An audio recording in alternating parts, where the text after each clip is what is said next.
നമസ്കാരം, ഞാൻ ദിനേശ് സൗപർണിക. ഇന്നിപ്പോൾ ഞങ്ങളിവിടെ അടീനിയത്തിൻ്റെ കുറച്ച് വർക്കിലായിരുന്നു. മഴയൊക്കെ കുറഞ്ഞിട്ടുണ്ട്.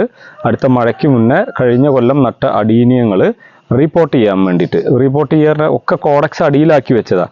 ഇനി ഒരു തവണയും കൂടി ഞാൻ കോഡക്സ് അടിയിലാക്കി വെക്കും.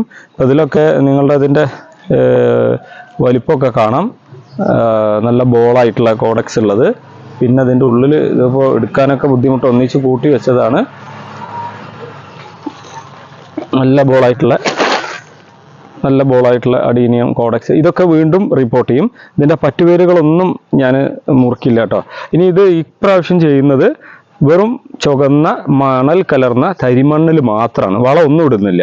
കാരണം ഇത് അത്യാവശ്യം വലിപ്പമായിട്ടുണ്ട്. ഇനി നമുക്കിത് ചട്ടിയിലേക്ക് ഇതിൻ്റെ ബ്രാഞ്ചൊക്കെ മുറിച്ച് സെറ്റ് ചെയ്യാനുള്ള. അപ്പോൾ ഒരു 6 മാസത്തോളം, ഏകദേശം ഒരു കൊല്ലത്തോളം വീണ്ടും നമ്മളെ ഗ്രോ ബാഗിൽ, കട്ടിയുള്ള ഹൈ ക്വാളിറ്റി ഗ്രോ ബാഗിൽ ഇരിക്കും. അത് റിപ്പോർട്ട് ചെയ്യണമെങ്കിൽ കാണിച്ചു തരുന്നുണ്ട്. അപ്പോൾ ഇതിൽ വളമൊന്നും ചേർക്കില്ല, ഒരു എല്ലുപൊടി വേപ്പ് മണ്ണാക്കം ഒന്നുമില്ല കേട്ടോ. കാരണം ഇത് അത്യാവശ്യം കോഡക്സ് ഒക്കെ ആയതാണ്. അപ്പോൾ ഇനി ഇത് പറിച്ചെടുത്ത് ഇതിൻ്റെ മേൽഭാഗത്തെ പറ്റുപേരുകൾ കുറച്ച് കളയും, അടിയത്തെ മാത്രമേ നിർത്തുള്ളൂ. ഈ മേലെ വളഞ്ഞു നിൽക്കുന്നതൊക്കെ കളഞ്ഞിട്ട് ചട്ടിയിൽ ബോൺസായി ആയിട്ട് പോട്ട് ചെയ്യാനുള്ളതാണ്, സെറ്റ് ചെയ്യാനുള്ളതാണ്. അപ്പോൾ ഇതിൽ ഈ വീഡിയോയിൽ ഇതൊക്കെ ഒന്ന് കാണിച്ചു കൊടുക്കുക. എത്രയധികം ചെടികൾ നമ്മൾ ഇനിയിപ്പോൾ റിപ്പോർട്ട് ചെയ്യാനുള്ളത്. അത് വലുതാണ്, ഇതാ വലിയ കോഡക്സോട് കൂടിയ വലിയ ചെടിയാണ് ഇതിലുള്ളത്. പിന്നെ 1-2 മാത്രമാണ് ഇങ്ങനെ ദ്രവിച്ചിട്ടുള്ളത്. അത് ഞങ്ങൾ സാഫൊക്കെ ഒന്ന് പുരട്ടി വെച്ചിട്ടുണ്ട്, ക്രാക്ക് ഉള്ളത്.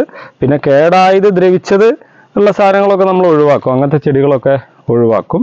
ഇത് വലിയ ചെടികൾ, അത്രയും കഴിഞ്ഞ കൊല്ലത്തെ ചെടികൾ അധികം കോഡക്സ് വലുപ്പമില്ലാത്തത് ചട്ടിയിൽ വെച്ച് ഒരു കൊല്ലം കൊണ്ട് തന്നെ നമ്മൾ ഇത്രയും സെറ്റാക്കി, ഇത്രയും വലുതാക്കി വളർത്തിയത് കേട്ടോ. അതിൻ്റെ വളപ്രയോഗ രീതിയൊക്കെ മുന്നേ പറഞ്ഞുള്ള. ഫസ്റ്റ് റിപ്പോർട്ട് ചെയ്യുന്ന സമയത്ത് നമ്മളൊരു 250 ഗ്രാമിലേറെ എല്ലുപൊടിയും അതിലേറെ വേപ്പ് മണ്ണാക്കും ഇട്ട് കൊടുക്കും. ഒരു സ്പൂണ് വാമും ഇട്ടിട്ട് വെറും തരി ഉള്ള മണ്ണ്, ചുവന്ന മണ്ണ് ഇട്ടിട്ടാണ് മൂടുക. കോഡക്സ് ഫുള്ള് മൂടണ തരത്തിൽ വെച്ച് കൊടുക്കും. പിന്നെ ഈ വളത്തിൻ്റെ, പിന്നെ നമ്മൾ കൃത്യമായ രാസവളത്തിൻ്റെ പ്രയോഗം ഞാൻ പറഞ്ഞിട്ടുണ്ട്. 30-10-10 DAP ഒക്കെ വല്ലപ്പോഴൊക്കെ ഇട്ട് കൊടുക്കുക. അതൊക്കെ കൊടുത്തിട്ടുള്ള പരിപാടിയിലാണ് ഇത്രയും വളർത്തിയിട്ടുള്ളത് കേട്ടോ. ഇതിന് കൂടുതൽ ഡീറ്റെയിൽ ഉണ്ടെങ്കിൽ ഞാൻ നമ്പർ ഇതിൽ കൊടുക്കുന്നത്, നിങ്ങൾക്ക് വിളിച്ച് ചോദിക്കാം, സംശയങ്ങളുള്ളതൊക്കെ ചോദിക്കാം. പിന്നെ ചെടികൾ ആവശ്യമുള്ള ആളുകൾ പറയാം. പക്ഷേ ഇപ്പോൾ ഇതെല്ലാം റിപ്പോർട്ട് ചെയ്യാനുള്ളതാണ്. റിപ്പോർട്ട് ചെയ്ത് ചട്ടിയിലാക്കി സെറ്റ് ചെയ്ത് കൊടുക്കുന്ന ആളുകൾക്കുള്ള.